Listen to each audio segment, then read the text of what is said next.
दी ब्रोगलाई hypothesis, जी silent होता है। दी ब्रोगलाई hypothesis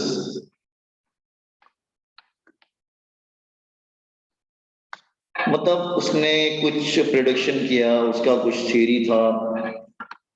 देखो लाइट जो है वो वेव भी है,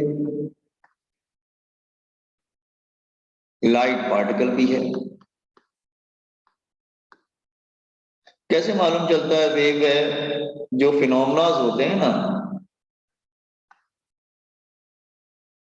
फिनोमेना जो होते हैं, दैट इज रिफ्लेक्शन, रिफ्रैक्शन, ये इंटरफेरेंस, ये बाद में पढ़ेंगे। इंटरफेरेंस, डिफ्रैक्शन, ये सब बाद में पढ़ेंगे। ये सब क्या बताते हैं कि लाइट इज अ वेव। लेकिन जो भी हमने पढ़ा फोटो इलेक्ट्रिक इफेक्ट,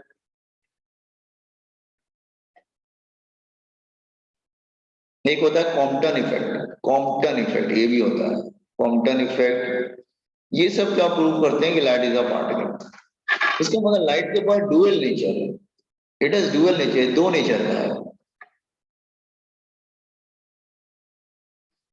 कभी वो वेव बन जाता है, कभी वो पार्टिकल बन जाता है। तो अगर कोई तुमसे पूछे कि लाइट वेव कब बनता है तो पार्टिकल कैसे कब बनता है, तो आप बोलेंगे depends on the phenomena. Light is a wave, light is a particle, but कोई पूछे कि वेव और पार्टिकल कब बनता है, तो आप बोलते हैं वो तो फिनोमेना पे डिपेंड करता है। अगर रिफ्लेक्शन है, रिफ्लेक्शन, इंटरफेरेंस, डिफ्रैक्शन है तो वो वेव है।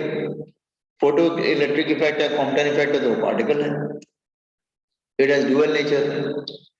तो डी ब्रोगली ने इसको, देखो उसने बहुत पहले एक, आई कांट रिमेम्बर कि कुछ पेजेस में उसने क्या है थ्योरी लिख के दे दी बस।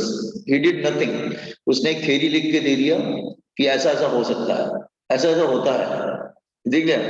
तो उसने क्या बताया कि लाइट एक वेव है,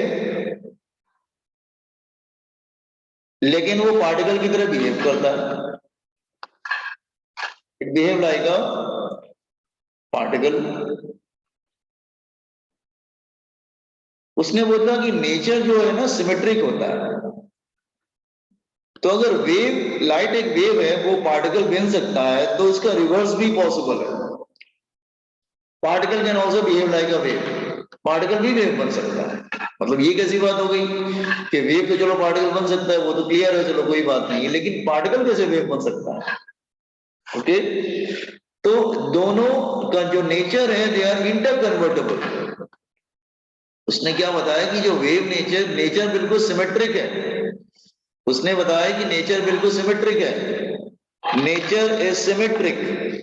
हमारा जो आसपास नेचर जो होता है ना, वो बहुत सिमेट्रिक होता है। That is symmetric, TRIC, symmetric. That is wave nature and particle nature, they are interconvertible. Wave nature and particle nature are interconvertible. ये आपस में interconvertible हो सकते हैं, interconvertible. Wave can behave like a particle, so particle can also behave like a wave. तो ये कैसी बात होगी, मतलब पार्टिकल कैसे बिहेव कर सकता है वेव की तरह? तो उसने एक नई बात हमको इंट्रोड्यूस की, उसका नाम बोला उसने matter wave. What do you mean a matter wave? A particle can behave like a wave.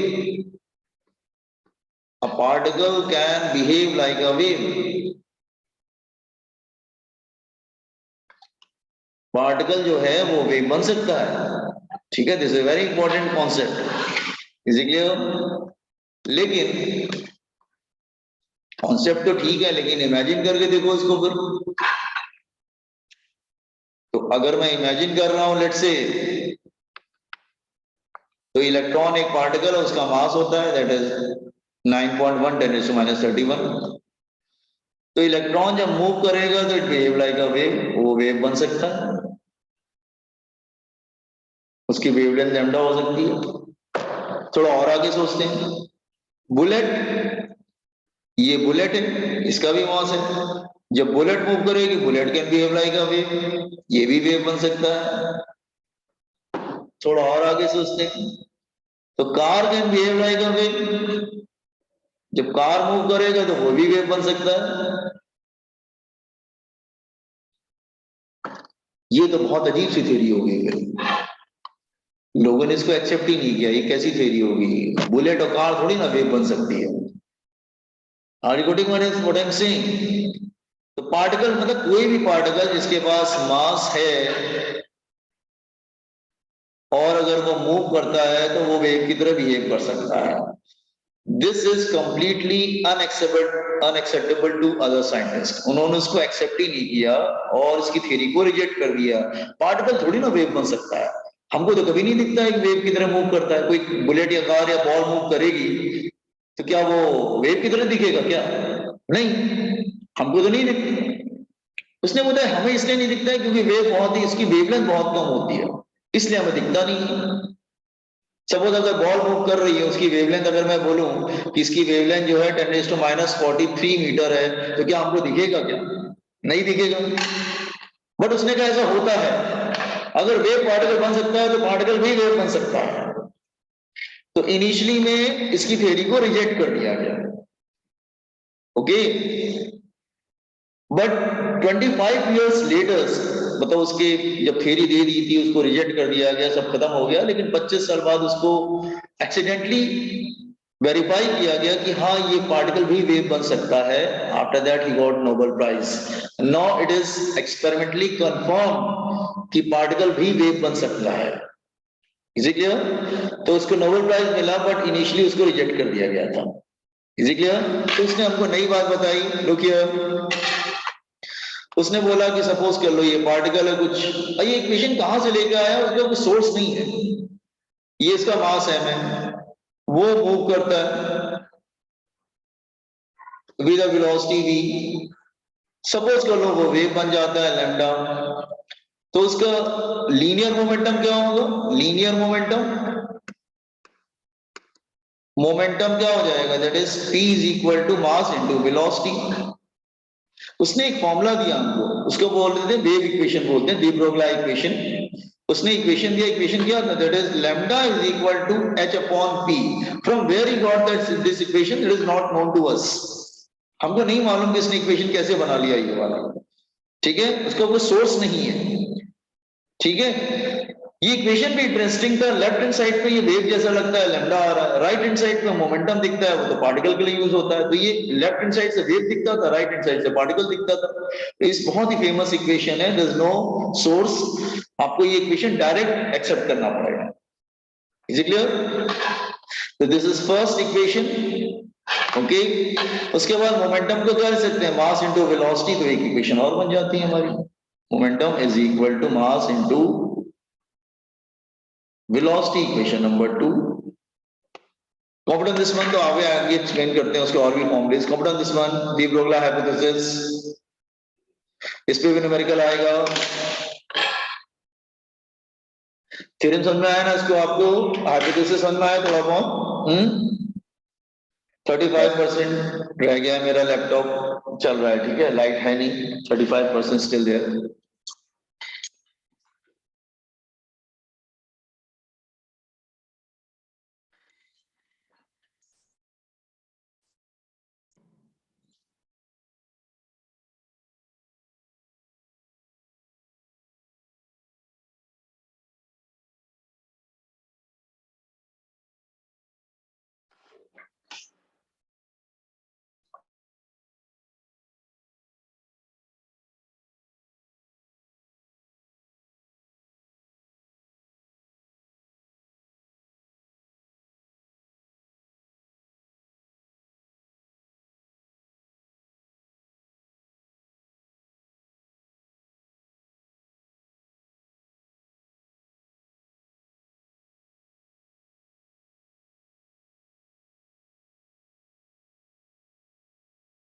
Bro कॉम्पटाउन effect है क्या? तो दिनेश क्या बोल रहे हो बेटा? सर वो लाइट पार्टिकल में आपने वो कॉम्पटाउन इफेक्ट लिखा है क्या? Compton effect, Compton effect. आवाज आ रही है मेरी? Compton effect, Compton effect.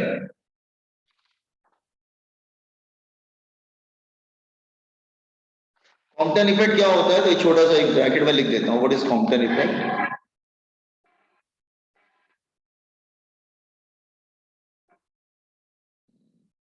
Electron proton collision.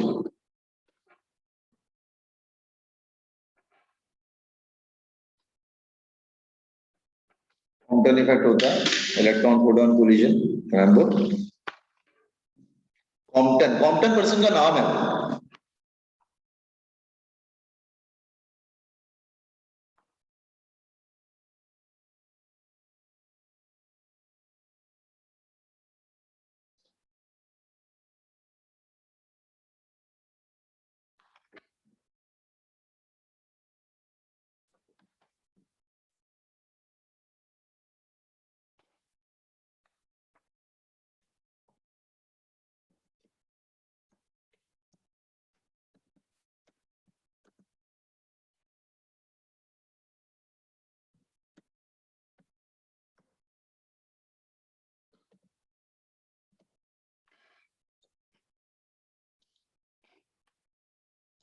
हो गया?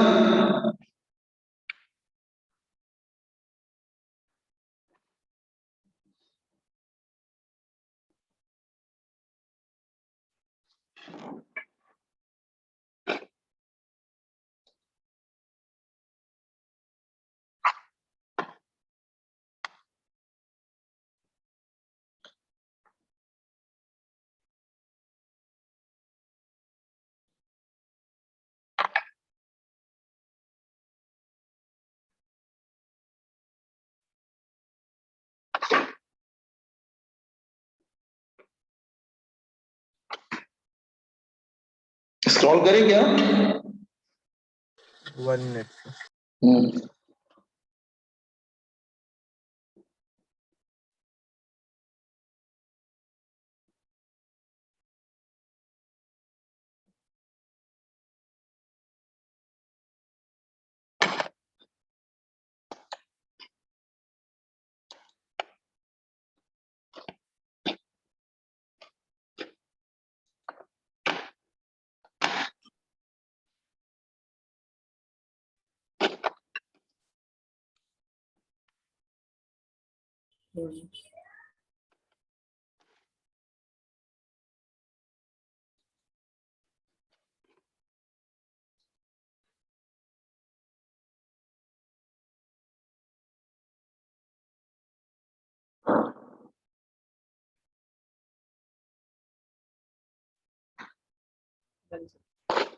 अच्छा, ये दो इक्वेशन पे न्यूमेरिकल आते हैं। ई बी फॉर वेलोसिटी है, ध्यान रखना। इस v for velocity,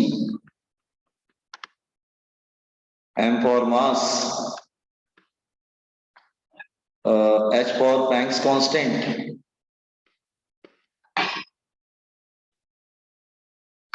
that is 6.63 10 raised to minus 34 joule into second। और लैम्डा वेवलेंथ हो गई। वेवलेंथ समटाइम एंगस्ट्रॉम में भी एक्सप्रेस किया जाता है, तो 1 एंगस्ट्रॉम मतलब याद रखना 1 10 मीटर, या 1 nanometre is equal to 10 metre. Remember these things, ठीक है? ओके, ये तो एक बात हुई। अच्छा, और भी इसको मॉडिफाई करते हैं। हाँ, हाँ, काइनेटिक एनर्जी, काइनेटिक एनर्जी का फॉर्मूला क्या होता है? Half m v square multiplied by mass divide by mass. Mass into velocity क्या बन जाएगा? मोमेंटम। तो मोमेंटम, काइनेटिक एनर्जी को ई से ले लेते हैं, दैट इज काइनेटिक एनर्जी। तो मोमेंटम क्या हो जाएगा? दैट इज 2m इंटू ई। तो मोमेंटम हो जाएगा that is √2m into E, E for kinetic energy. तो इसका मतलब मोमेंटम की जगह तुम चाहो तो काइनेटिक एनर्जी भी लिख सकते हो। तो और करके लिख रहे हैं, मोमेंटम है ना p, p is equal m v. तो तुम चाहो तो मोमेंटम की जगह ये लिख सकते हो, √2m E. This one also.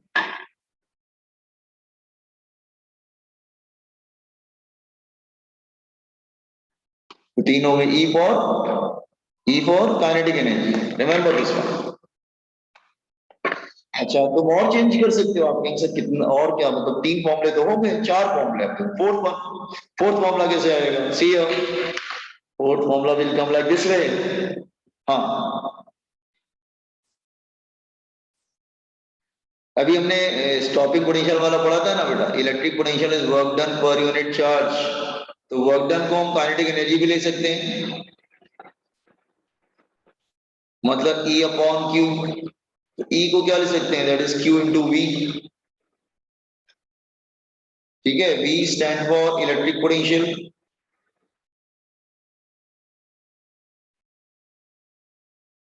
तो V stands for electric potential.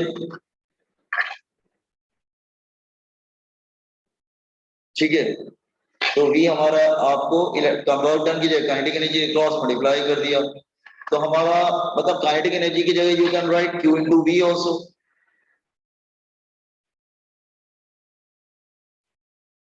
Q into v, लेकिन ऊपर वाला भी वेलोसिटी है, नीचे वाला भी क्या है? पोटेंशियल डिफरेंस है। Here V stands for potential difference. Potential difference.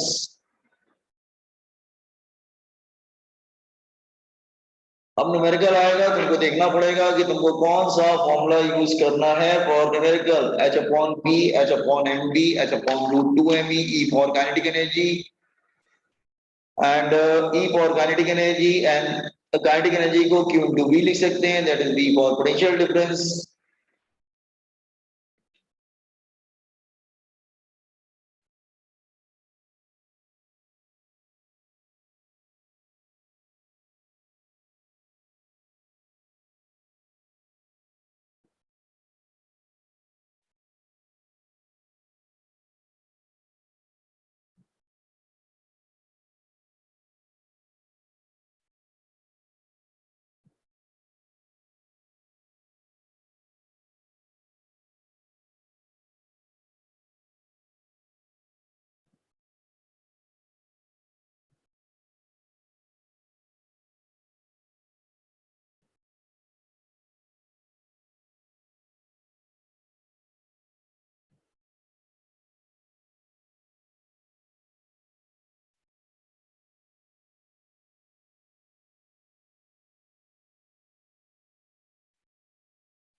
समझा क्या?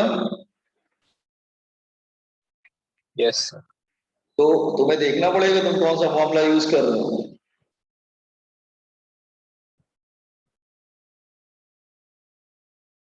Hold on, sir.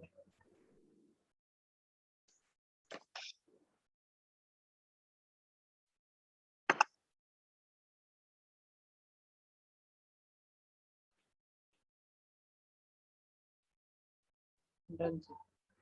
अच्छा अच्छा, इसके शॉर्टकट फॉर्मूले भी बना देना, क्योंकि सॉल्व करने बैठोगे तो टाइम लग जाएगा तुमको। हाँ, अगर आप सॉल्व कर, जैसे मान लो इलेक्ट्रॉन के लिए मैं लेता हूँ, let's say for electron you can say wavelength of electron ले लेते हैं, ऐसे वर्ड लेते हैं, वेवलेंथ ऑफ इलेक्ट्रॉन।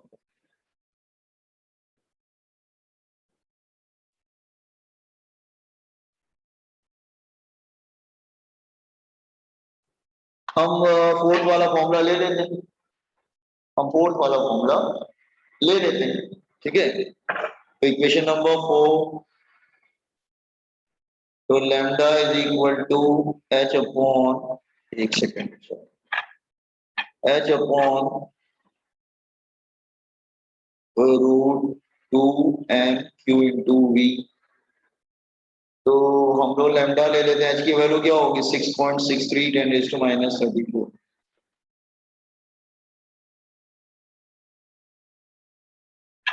ठीक है, दैट इज हाँ।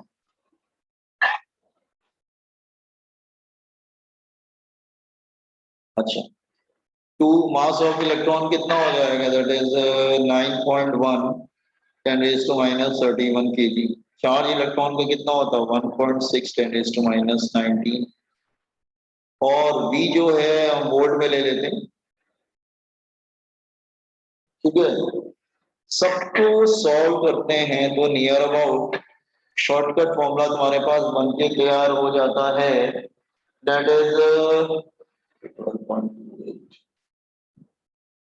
हाँ 12.28 10⁻⁻10 बी तुम्हारा वोल्ट में रहेगा मीटर, और आपको मालूम है कि 10⁻⁻10 मीटर कितना होता है, दैट इज 1 एंगस्ट्रॉम। तो आप ऐसे भी लिख सकते हैं 12.28 upon root v, v volt में हो जाएगा और ये एंगस्ट्रॉम में आ जाएगा, ऐसे भी कर सकते हैं। तो इसको ध्यान रखिएगा जरा न्यूमेरिकल के लिए। कुछ लोग ऐसे भी करते हैं, रूट अप्रोक्सीमेटली जो 12.28 है रूट 150 होता है एक्चुअली, आप ऐसे भी कर सकते हैं v in volt, answer angstrom में आ जाएगा। You can write like this way also. What done this one, और करके मैंने लिख दिया है। कभी कभी 150 वाला भी बच्चे यूज कर लेते हैं सीईटी वगैरह में, ठीक है, नीचे भी बोल रहे हूँ। What done this one, wavelength of electron. और ये वाला सिर्फ सीईटी के लिए ना? नहीं, बोर्ड्स में आएगा तो भी, बोर्ड्स में आएगा तो ऐसे कैलकुलेट करना पड़ेगा, लॉग से करना पड़ेगा। अगर बोर्ड्स में आता है तो you have to solve with the help of log table. ये लास्ट वाला बताया है या नहीं? नहीं नहीं, ये वाला सीईटी में यूज कर सकते हैं फॉर दिस, ये वाला यूज कर सकते हैं इसमें, ये जो हमने फॉर्मूला बताया ये यूज कर सकते हैं, 150 वाला भी यूज कर सकते हैं, लेकिन बोर्ड्स में फिर ये वाला करो, बोर्ड्स में ये वाला करना पड़ेगा।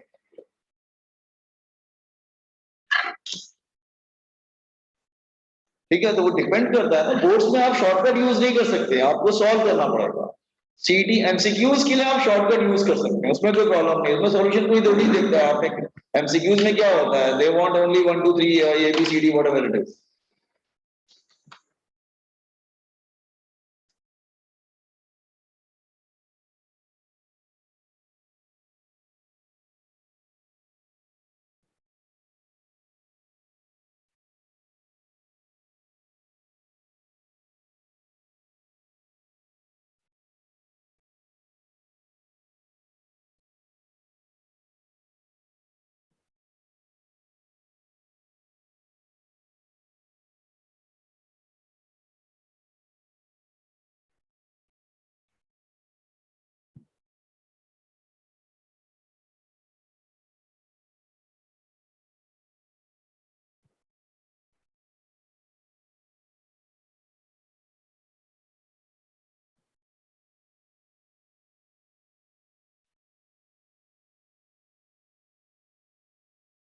So scroll down.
Done.